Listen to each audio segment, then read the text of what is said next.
नमस्कार, मैं हूं आपके साथ वक्ता दुबे। एपीएन के लोकप्रिय कानूनी प्रोग्राम लीगल हेल्पलाइन में आपका बहुत बहुत स्वागत है। इसमें हमारे कानूनी विशेषज्ञ रोजमर्रा की जिंदगी की समस्याओं से जुड़े कानूनी मसलों पर आपकी शंकाओं का समाधान करते हैं। आप भी इस प्रोग्राम से जुड़ सकते हैं और फोन करके कानूनी राय ले सकते हैं। आज हम कालाबाजारी और जमाखोरी से जुड़े कानूनी प्रावधान पर जानकारी देंगे।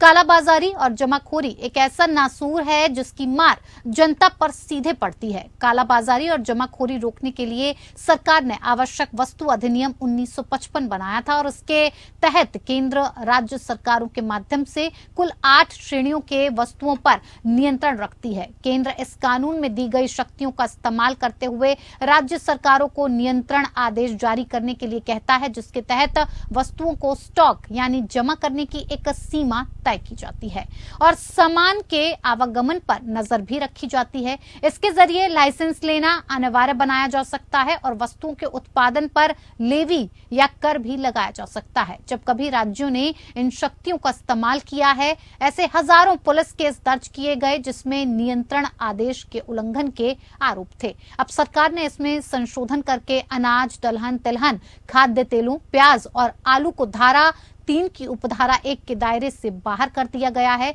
और जिसके तहत केंद्र को आवश्यक वस्तुओं के उत्पादन, आपूर्ति, वितरण पर नियंत्रण करने का अधिकार मिला हुआ है। तो ये तो थी कुछ बुनियादी जानकारी। ज्यादा जानकारी देंगे हमारे आज के कानूनी विशेषज्ञ ऋषिपाल सिंह जी।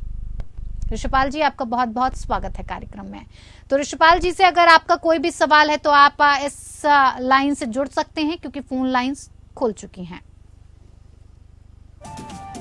एक बार आपको विषय की जानकारी फिर से दे देते हैं। कालाबाजारी और जमाखोरी से जुड़े कानूनी प्रावधान के बारे में आज हम आपको जानकारी देंगे। अगर आपका इस विषय से जुड़ा कोई सवाल है तो आप फोन करके हमसे कानूनी राय, कानूनी मदद ले सकते हैं। हमारे नंबर्स हैं 01206127937937, 012061279338। साथ ही साथ स्क्रीन पर एक टोल फ्री नंबर भी चल रहा है जिस पर आप कॉल करके मुफ्त जानकारी भी ले सकते हैं। चलिए तो कार्यक्रम की शुरुआत करते हैं। और ऋषिपाल जी, सबसे पहले आपसे यही जानना चाहेंगे कि आवश्यक वस्तु अधिनियम 1955 आखिर है क्या? आवश्यक वस्तु अधिनियम है, अगर इसकी पृष्ठभूमि में जाएंगे तब हमें पता लगेगा वास्तव में ये जो एक्ट है ये क्यों लाया गया, इसकी क्या कारण थे और ये कितना एसेंशियल क्यों।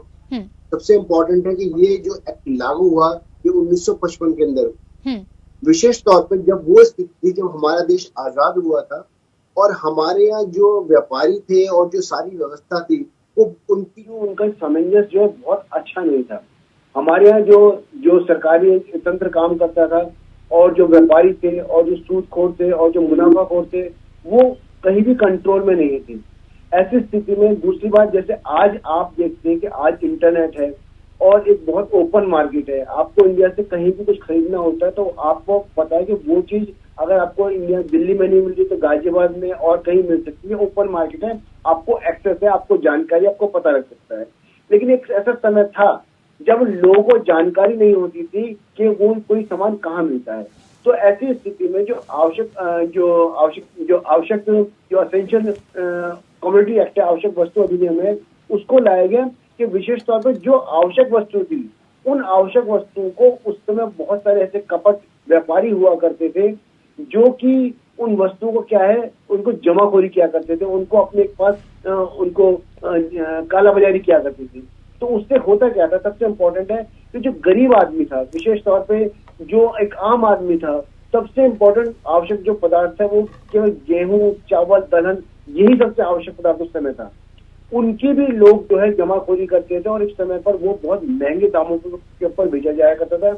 एक समय जब होता था जिस समय फसल पैदा होती थी उस समय उसके रेट बहुत ही कम हुआ करते थे। समझो एक बहुत ही मतलब बिल्कुल नेग्लिजिबल प्राइस हुआ करते थे। तो ऐसी स्थिति में व्यापारी जो है उन जो वस्तु थी उनको अपने पास जमा कर लिया करते थे। इसके चलते सरकार को एक ऐसा कानून लाना पड़ा जिसके अंदर एक लिमिट तय करनी पड़ी कि कोई भी व्यापारी अपने पास एक लिमिट से ज्यादा जो वस्तु है उनको अपने पास नहीं रखेगा और बाकी वस्तुओं को मार्केट में भेजेगा। तो ये जो आवश्यक वस्तु अधिनियम था वो इसी विशेष तौर पे इसी बात के लिए था कि लिमिट की जाए, राशनिंग की जाए, उससे ज्यादा कोई भी आदमी अपने पास जमाखोरी नहीं करेगा। यानी कि ऋषिपाल जी, इसका उद्देश्य और लक्ष्य अगर समझने की कोशिश करें तो सीधे तौर पर सरकार ने इस नियम को इसलिए लेकर आया क्योंकि जमाखोरी कोई भी ना कर सके और जो दाम है वो सही दामों पर लोगों तक मुहैया चीज की जा सके।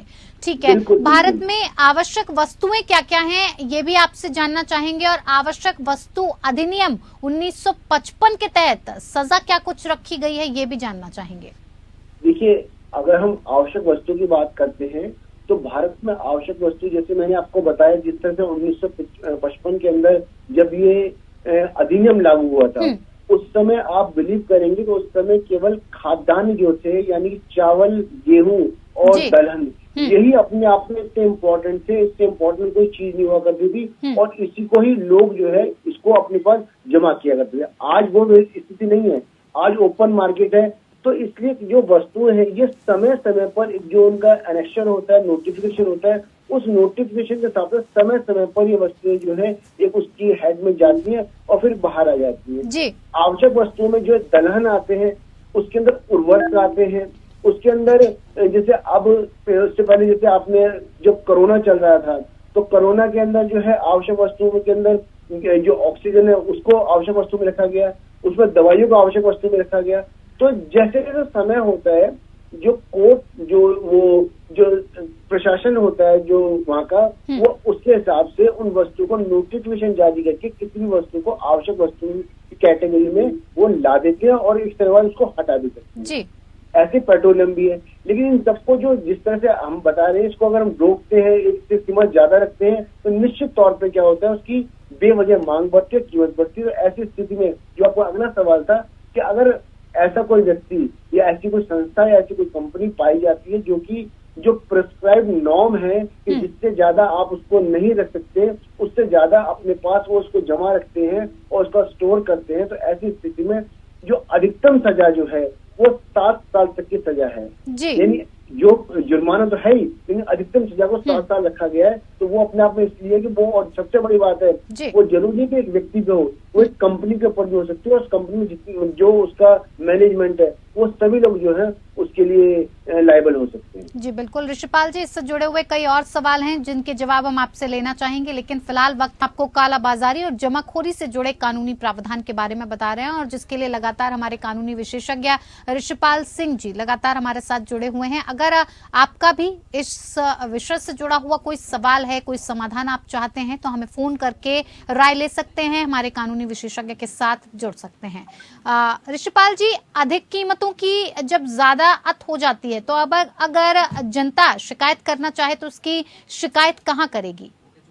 देखिए वक्ता, जब भी ऐसा लगता है, किसी भी उपभोक्ता को ऐसा लगता है कि जो वस्तुएं हैं उनकी कीमत को, उनकी जो निश्चित कीमत है, जो MRP है, उससे ज्यादा बेचा जा रहा है और उसको ब्लैक किया जा रहा है, तो ऐसी स्थिति में उस उपभोक्ता को अपने राज्य स्तर पर, जो उनके जो जिला स्तर पर जो कंज्यूमर फोरम होते हैं, वो वहां पर कंप्लेन कर सकते हैं। इसके अलावा LGM कंसर्न जो होता है वो उसको कंप्लेन कर सकते हैं। दोनों स्थिति में दोनों के पास पावर होती है कि उसके खिलाफ वो कार्रवाई कर सकते हैं और कंप्लेन दाखिल की जा सकती है। इसके अलावा आप अगर नेट पर जाएंगे तो आपको ऑलरेडी ऑनलाइन भी कंप्लेंट होती है, ऑनलाइन भी प्रोविजन है, आप ऑनलाइन कंप्लेंट भी की जा सकती है और ऑनलाइन कंप्लेंट के बाद आप उसका फॉलोअप भी ले सकते हैं कि आपकी कंप्लेंट के ऊपर क्या हुआ, और जब भी वो कंप्लेंट फिर आगे फॉरवर्ड होती है तो शिकायतकर्ता के रूप में आपको बुलाया जाता है और उस एविडेंस को पेश करके और फिर अपराधी के खिलाफ जो है कार्रवाई की जाती है। जी ऋषिपाल जी, ये भी जानना और समझना चाहेंगे कि जमाखोरी और ब्लैक मार्केटिंग के बीच जो फर्क होता है वो क्या फर्क है? देखिए वक्ता, जमाखोरी और ब्लैक मार्केटिंग अपने आप में 2 प्रोसीजर है जो अपने आप में अलग प्रोसीजर है, लेकिन एक दूसरे से जुड़े हुए हैं। जी, जमाखोरी एक ऐसी स्थिति होती है जिसके अंदर कोई भी व्यापारी किसी भी उस आवश्यक वस्तु जिसके ऊपर ऑलरेडी नोटिफाइड हो चुका है, जिसके ऊपर नोटिफिकेशन जारी हो चुका है कि आप उस वस्तु को एक अमुक जो भी उसकी जो प्रिस्क्राइब जो उसकी क्वांटिटी है उससे ज्यादा अपने पास जमा नहीं करेंगे। लेकिन कोई व्यक्ति उससे ज्यादा उन चीजों को जमा करता है और वो जो कंसर्न जो इंस्पेक्टर्स होते हैं, जो फूड इंस्पेक्टर्स हैं, उनसे उनको छुपाता है और किसी को जानकारी नहीं देती। वो जमा जो करना है, यानी उस आवश्यकता से जो उसके पास मान लीजिए कि लाइसेंस है, कोई छोटा व्यापारी है तो नेचुरली उसके बाद लाइसेंस का जो कोटा होगा वो छोटा होगा। जी। अगर बड़ी कंपनी है तो उसके बाद लाइसेंस का कोटा बड़ा होगा। तो जितना प्रिस्क्राइब कोटा उसको दिया गया है उससे ज्यादा जब कोई व्यक्ति जो है किसी चीज को अपने पास जमा करता है तो वो जमाखोरी की ट्रेंड में आती है। और उसका आशय होता है, उसका आशय भी कोई सद्भाव नहीं, उसका आशय ये होता है कि कल कोई जो जमाखोरी है इसको वो ज्यादा दामों बेचेगा। अब जब हम दूसरी स्थिति की बात करते हैं कि जब मान लीजिए कोई जमाखोरी हो जाती है, ऑलरेडी वो सामान उसके बाद जमाखोर हो जाता है और उसके बाद होता क्या है, जब मान लीजिए बहुत ज्यादा उसके बाद स्टॉकिंग हो गई है तो मार्केट के अंदर जैसे आप जानते हैं कि जब सप्लाई कम हो जाती है तो निश्चित रूप से जो दाम है वो दाम बढ़ते हैं। और जब दाम बढ़ते हैं तो जो उसका एक सामान्य मूल्य चल रहा होता है उस सामान्य मूल्य से उसको ज्यादा बेचना, उसको दुगने में बेचना, उसको तिगने में बेचना, ये जो है ये काला बाजारी है, यानी कि ब्लैक मार्केटिंग है, यानी उसको उसकी प्रिस्क्राइब कीमत से ज्यादा बेचना। तो ये दोनों चीजें एक दूसरे से जुड़ी हुई हैं। कई बार ऐसा होता है कि जमाखोरी करने वाले अपराधी कोई और होते हैं और काला बाजारी करने वाले तो अपराधी कोई और होते हैं। और बहुत बार ऐसा होता है कि दोनों जुड़े हुए होते हैं। तो दोनों स्थितियां कानून की, कई बार अपराधी अलग भी हो सकता है और कई बार अपराधी एक भी हो सकता है। लेकिन इस स्थिति में जो पूरा असेंशियल कमोडिटी एक्ट है वो दोनों को जो है जो सजा का प्रोविजन है वो दोनों के लिए है। जी बिल्कुल ऋषिपाल जी, आपने बहुत बेहतर तरीके से समझाया कि आखिर दोनों में फर्क बहुत छोटा है लेकिन समझना बहुत जरूरी था। ऋषिपाल जी, ये भी आपसे समझना चाहेंगे कि ESMA या एसेंशियल सर्विसेज मेंटेनेंस एक्ट क्या है और इसकी महत्वता क्या है? देखिए, ये जो एक्ट है अपने आप में जैसे कुछ ऐसी सर्विसेज होती हैं जिनको होना हमारे समाज के लिए, हमारी सोसाइटी के लिए, राष्ट्र के लिए बहुत जरूरी है। कई बार क्या होता है, जैसे आपने आवश्यक वस्तुओं की बात करी, कुछ लोग आवश्यक वस्तुओं को रोक लेते हैं। जैसे आवश्यक वस्तुओं को रोका जाता है ऐसे आवश्यक सेवाओं को भी रोका जाता है।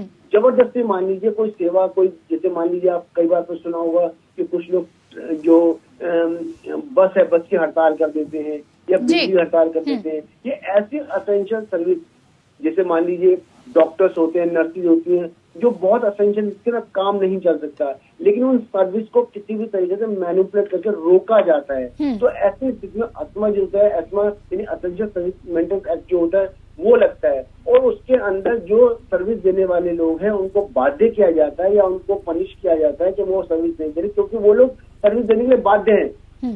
तो ऐसी स्थिति में सर्विस को प्रारूप को दोबारा चलाना, उस जब एस्मा लागू हो जाता है, असेंशियल सर्विस कम्युनिटी एक्ट जो लागू हो जाता है, तो ऐसी स्थिति में उन सर्विसेज को दोबारा से सुचारू रूप से चलाना जो है प्रशासन की जिम्मेदारी होती है। अगर जो लोग वहाँ पे जो उसमें इन्वॉल्व होते हैं या तो वो सर्विस को दोबारा से चालू करें, उसको करने के लिए अगर बल का प्रयोग हो तो वो बल का प्रयोग किया जाता है, वरना उसकी जगह जो दूसरे लोग हैं वो जो है रिप्लेस किए जाते हैं। और जो लोग अगर उन सर्विसेज को रोक रहे हैं तो उनके खिलाफ दंडात्मक कार्रवाई होती है, उनकी जो जॉब्स हैं या और जो पेनल्टीज हैं वो दी जाती है। तो सर्विसेज का जैसे वस्तु को रोका जा सकता है ऐसे सर्विसेज को भी रोका जा सकता है, तो उसके लिए वो वाला कानून बनाया गया है। बिल्कुल। ऋषिपाल जी, सरकार के पास क्या शक्तियां हैं कि वो आवश्यक वस्तुओं की जो सप्लाई है उसको बाधित होने से रोक पाए? देखिए, वैसे तो अगर आज के बाजार की बात करते हैं तो यही बात उठती है कि ओपन मार्केट है। ओपन मार्केट का मतलब है कि डिमांड एंड सप्लाई है, जैसे डिमांड है उसके हिसाब से सप्लाई है। लेकिन फिर भी क्योंकि सरकार जो है, जो स्टेट होती है, उसका काम जो होता है कि भाई लोगों की भावनाओं को, लोगों की सेवा करना होता है। तो ऐसी स्थिति में अगर सरकार को ये पता लगता है कि किसी एक जगह किसी वस्तु की बहुत ज्यादा कमी हो गई है और दूसरी जगह को लाने में जो बाकी व्यापारी जो है वो उतने इंटरेस्टेड नहीं है या उनको तो मुनाफा नहीं हो रहा है, तो ऐसी स्थिति में सरकार जो है अपने संसाधनों का इस्तेमाल करती है, अपनी ट्रेन का इस्तेमाल करती है, अपने बसेस का इस्तेमाल करती है और उन पर वो सामान पहुंचाती है। फॉर एग्जाम्पल मान लीजिए जैसे बहुत ज्यादा पहाड़ी इलाके हैं, जो बहुत इंटीरियर इलाके हैं, वहाँ पर वस्तु को पहुंचना जो है वो बहुत मुनाफाकारी नहीं होता है। लेकिन सरकार की जो नीतियां भाई हर व्यक्ति तक सामान पहुंचाना है, तो सरकार अपनी नीतियों के तहत उन व्यक्ति तक गैस हो गया या सब्जियां हो गई या दवाइयां हो गई, उन सब चीजों को वहां तक पहुंचाती है। क्योंकि सरकार का काम ही एक लाभकारी स्टेट होती है, उसका काम ये होता है कि लोगों का ध्यान रखना, चाहे वो मुनाफा वहाँ हो रहा है या नहीं हो रहा है। या ऐसी जगह भी जो सर्विसेज है, जैसे मान लीजिए बस की सर्विसेज है, वहाँ पे लोग कम रहते हैं, लेकिन सरकार जो है अगर प्राइवेट बस सर्विस नहीं होती तो सरकार गवर्नमेंट बस सर्विस चलाती है, जिससे कि अनफेक का आदमी है उसको भी सुविधा मिल सके। बिल्कुल ऋषिपाल जी, जिस हिसाब से आपने जमाखोरी और ब्लैक मार्केटिंग के बारे में पूरी जानकारी हमारे दर्शकों तक पहुंचाई, उसके लिए आपका बहुत बहुत शुक्रिया और हमारे साथ इस कार्यक्रम में जुड़ने के लिए भी आपका बहुत बहुत धन्यवाद। फिलहाल लीगल हेल्पलाइन में मेरे साथ इतना ही, मुझे दीजिए इजाजत, नमस्कार।